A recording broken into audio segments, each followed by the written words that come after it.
And so you've gone really deep on this. You've interviewed lots of people. You've helped them. You've produced documentary films. Yeah. And we're just about to make another one, We're just about to make another one in India because we've seen this happening in India with farmers that are killing themselves because of the problems that exist through this. So there's a whole other story, but yeah. Killing themselves because their children are being taken, or they have the children taken. The farmers in India kill themselves because they borrow money at a high rate of interest from a loan shark. They can't pay the money back, so they have to give up their tractor, let's say. Then they have to give up some of their land, and then more of their land, until they've got nothing left. And so the whole livelihood is wrong, all because of the way that the money system operates in India. And it's like, these things happen, this injustice to poor people.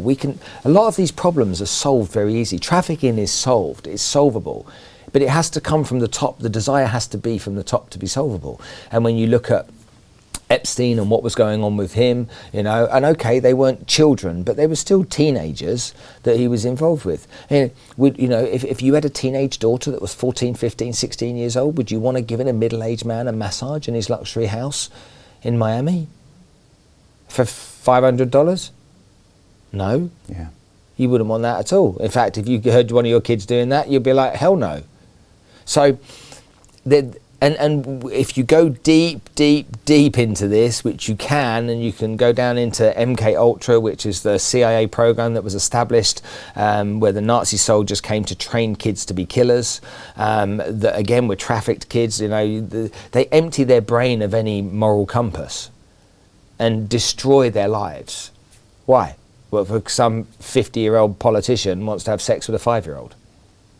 Go to the GB Road in Delhi, the biggest red light district in the world. Children are taken in there in boxes at 2 years old, and they grow up in caged boxes just to satisfy the sexual desires of men.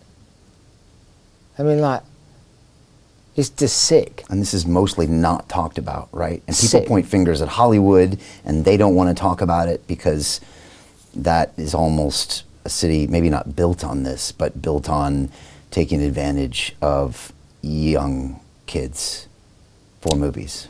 There is, on OnlyFans, girls go and parade their bodies on OnlyFans and do different things, but there's some people on OnlyFans that just do their feet and their fingers, because there's men that have got fetishes for women's feet. Now, if I said to you, you into women's feet? Personally, not my thing, but there's some men that are. But there's also men that are into kids. And what happens is, when you can have anything you want, so when you've had the sex with the supermodel, then you've had the threesomes and the foursomes and the fivesomes, then how do you spice it up? Okay, now we'll try a bit of bondage, shall we, and do a bit of that. Maybe some role play and do that. Oh no, I want to do something different. I want a virgin. Okay, let's have sex with a virgin. Oh, I like the taste of having sex with a virgin. Okay, I want 2 virgins, and so on and so forth. And it gets more and more depraved, and so people can get their fix. And the younger and the younger and the younger, and it's so common that it's taking place under our eyes without us seeing it. You look at prostitution. Never died, did it? It just grows and grows and grows. It's in every city, in every country in the world. It exists. Whether you're gold miners in deepest, darkest South America, or whether you're a city worker in the city of London, or you work in the West End or Knightsbridge, it's at every angle and at every parallel. And we sit and make out that, these girls on OnlyFans, they're making a living. They're not. They're destroying the ambitions of so many other children around the world. So I can go on about this forever because I'm really passionate about it and I care about it. I just want people to open their eyes, not to be naive. And if there's a way they can try and help, then they should try and help, no matter how small that may be. How can people help? Oh man, there's so many ways. With Maria's girls, I said to Maria, what is it the girls like about me? She said, you make them feel seen and heard. And I was like, wow. And it was such a big compliment to hear that, the fact that they felt, Uncle Spencer makes them feel seen and heard. I thought, what a lovely thing to say. And then people say to me, how can I help? And I'm like, you've got no idea how important love is. It's not about getting your wallet out and giving us some cash. Okay, of course, that's always going to be welcome for anybody that needs that kind of stuff. But actually, they just want to be recognised. They want to be acknowledged. They want to be seen as real people. And love and kindness is by far the coolest thing is when I take people to meet them. And we go for dinner and they chat and they really ask them questions and learn about them and learn about what they're interested in and what their goals and ambitions are.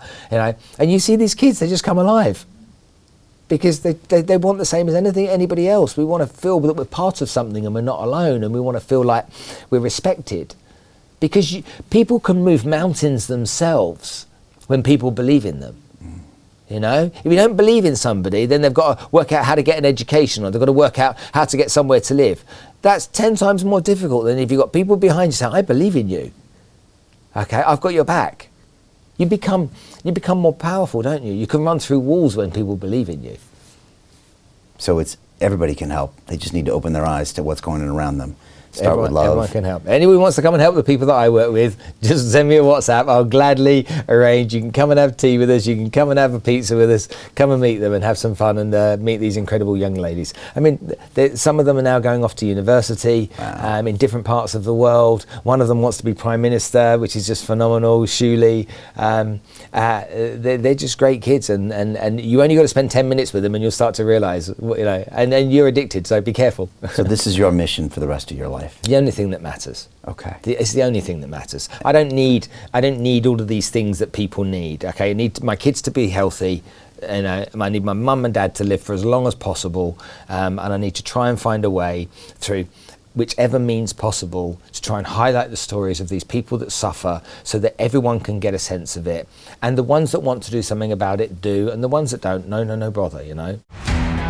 How do you get out of a rat race? How do you create wealth not only for yourself, but also for the generations to come after? I am absolutely amazed with the quality of companies that we're getting exposure to. We go on to Zoom calls with the innovators and the folks who are building new applications in metaverse, blockchain, artificial intelligence, decentralized finance. What's going on, everybody? Thumbs up if you can see me. We are focusing on early stage investment. And the quality of people that we're getting exposure to, whether it be Dan Tapiero with 1RT, Jason Ma from Open, Yatsu from Animoca. It's been a phenomenal experience thus far. It has far exceeded my expectations. We are focusing on cutting edge technologies. I view it now as the best investment I've ever made. The upside I view is unlimited. And as a retail investor, I would never get this exposure anywhere else outside of Investment Club. See you in the Investment Club.